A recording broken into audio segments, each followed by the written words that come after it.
Start करते हैं class 10th का ट्रिगोनोमेट्री, जिसे हिंदी में त्रिकोणमिति कहते हैं। यानी कि जिसका अर्थ होता है त्रिभुज की माप। यानी कि त्रि माने होता है तीन, कोण माने कोण होता है, मिति माने माप होता है। यानी कि तीन कोणों की माप यानी कि त्रिभुज की माप। इसके खोजकर्ता आर्यभट्ट थे, जो 476 से 550 ईस्वी में थे, और इसके जनक हिप्पार्कस को माना जाता है। अब हम इसके आगे करते हैं।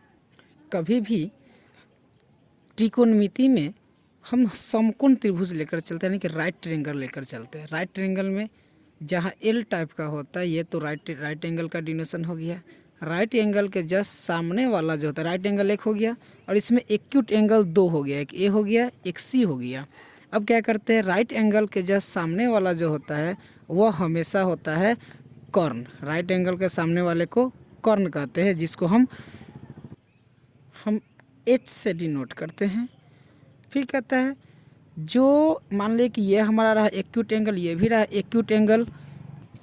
कोई भी एक्यूट एंगल के सामने वाले को कहा जाता है लंब। यानी कि हमने मान लिया कि ये रहा हमारा एक्यूट एंगल सी, यदि लेकर चलते हैं तो हमारा लंब हो जाएगा क्या, ये हो जाएगा ए बी। यानी कि लंब को हम क्या करते हैं कि पी से डिनोट करते हैं। और जो बच गया उसको कहते हैं आधार। बच गया सो आधार। आधार को हम बी से डिनोट करते हैं। कहने का अर्थ क्या हो गया, यदि एक्यूट एंगल समकोण के सामने वाला हमारा एच होता है, हाइपोटेनस होता है, एक्यूट एंगल के जस्ट सामने वाला हमारा परपेंडिकुलर होता है, जो बच गया सो आधार हो जाता है। इसी तरह से बाय द वे हम लेकर चलते हैं। बाय द वे इसको यदि हम एक्यूट एंगल ए लेकर चलेंगे तो हमारा परपेंडिकुलर ये हो जाएगा। इसी तरह से आगे देखते हैं। कहता है, कर्ण को हम क्या करते हैं कि हाइपोटेनस कहते हैं, जिसको एच से डिनोट करते हैं। लंब को परपेंडिकुलर कहते हैं, जिसे पी से डिनोट करते हैं। आधार को बेस कहते हैं, यानी कि बी से डिनोट करते हैं। और जब भी हम बनाएंगे तो इसमें हमारा चलता है क्या, जब ऐसा लंब कर्ण आधार यानी कि हाइपोटेनस बेस परपेंडिकुलर जब आ जाएगा तो इसमें हम पाइथागोरस थ्योरी अलाउ करते हैं। यानी कि पाइथागोरस थ्योरी कहता है, यानी कि पाइथागोरस पर में हम जानते हैं पाइथागोरस थ्योरी कहता है कि एगो बड़ा वाला का स्क्वायर दूगो छोटा वाला के स्क्वायर के बराबर। यानी कि कर्ण का स्क्वायर जो हो जाएगा वह लंब के स्क्वायर और प्लस आधार के स्क्वायर के बराबर। तो कर्ण हमारा कहता है एच स्क्वायर, लंब कहता है हमारा पी स्क्वायर, आधार कहता है बी स्क्वायर। तो स्क्वायर हटेगा तो रूट हट जाएगा, यानी कि P square plus B square. इसी तरह से अब यदि हमें पी कहेगा निकालने के लिए तो B square minus H square करेंगे, H square minus B square करेंगे। बी यदि निकालने के लिए कहेगा तो H square minus B square करेंगे। अब आगे करते हैं। अब आगे कहता है निष्पत्तियाँ के बारे में। तो साइन होता है, कोसिन होता है, टेंजेंट होता है, कोसेकेंट होता है, सीकेंट होता है, कॉटेंजेंट होता है। तो साइन को हम SIN लिखते हैं, कोसिन को कॉस लिखते हैं, टेंजेंट को टेन लिखते हैं, कोसेंट को कॉस लिखते हैं, सेकेंड को सेक लिखते हैं, और कॉटेंजेंट को कॉट लिखते हैं। यानी कि sin cos tan cot cosec cot के रूप में हम पढ़ा करते हैं।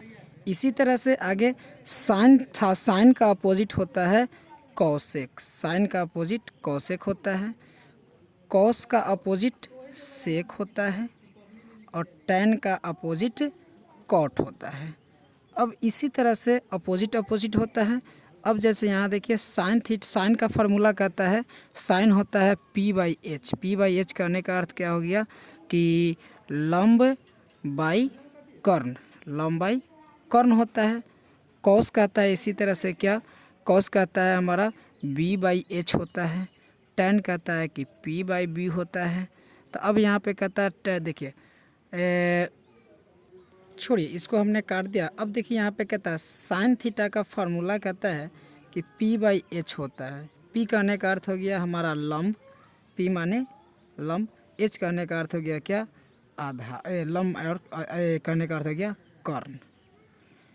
वैसे ही कहता है कॉस थीटा कहता है B/H। B कहने का अर्थ हो गया क्या, आधार, B माने कि आधार, कर्ण माने कि H माने कि कर्ण। और टैन थीटा कहने का अर्थ क्या हो गया कि P/B। P माने कि हमारा क्या हो गया लंब, B कहने का अर्थ क्या हो गया आधार। इसी तरह से अब यदि हमारे पास क्वेश्चन दे देगा साइन थीटा हो गया, कॉस हो गया, टेन यानी कि साइन कहता है पी बाई एच, कॉस कहता है बी बाई एच, टेन कहता है पी बाई बी। अब इसी तरह से आगे हमें क्वेश्चन कह दे, आगे यदि हमें कह दे साइन का उल्टा होता है कॉसेक, अभी तुरंत हमने पढ़ा था कॉसेक थीटा हो जाएगा क्या, एच बाई पी हो जाएगा। फिर सेक का, कॉस का उल्टा होता है सेक थीटा, तो सेक थीटा हो जाता है हमारा, कॉस का था P by B by H, तो ये हो जाएगा क्या, एच बाई पी बी हो जाएगा। और टेन का था कॉट थीटा, तो कॉट थीटा उसमें था पी बाई बी, यहाँ पर हो जाएगा बी बाई पी। यानी कि हमने क्या किया यहाँ पर, साइन का उल्टा कॉसेक होता है तो साइन कोसाइन का उल्टा कॉसेक, कॉस का सेक, टेन का कॉट होता है। तो हमने इसी तरह से अपना किया, साइन थीटा कहता है P by H, cos theta B by H कहता है, tan theta P by B. अब इसी को अपोजिट कर दिया, साइन का अब कहेगा कॉसेक, तो cosec H by B, H by P हो जाएगा। सेक कहेगा तो एच बाई बी हो जाएगा, और कॉट कहेगा तो बी बाई पी हो जाएगा। अब इसी तरह से हम आगे का क्वेश्चन तैयारी करेंगे। वीडियो हो गया।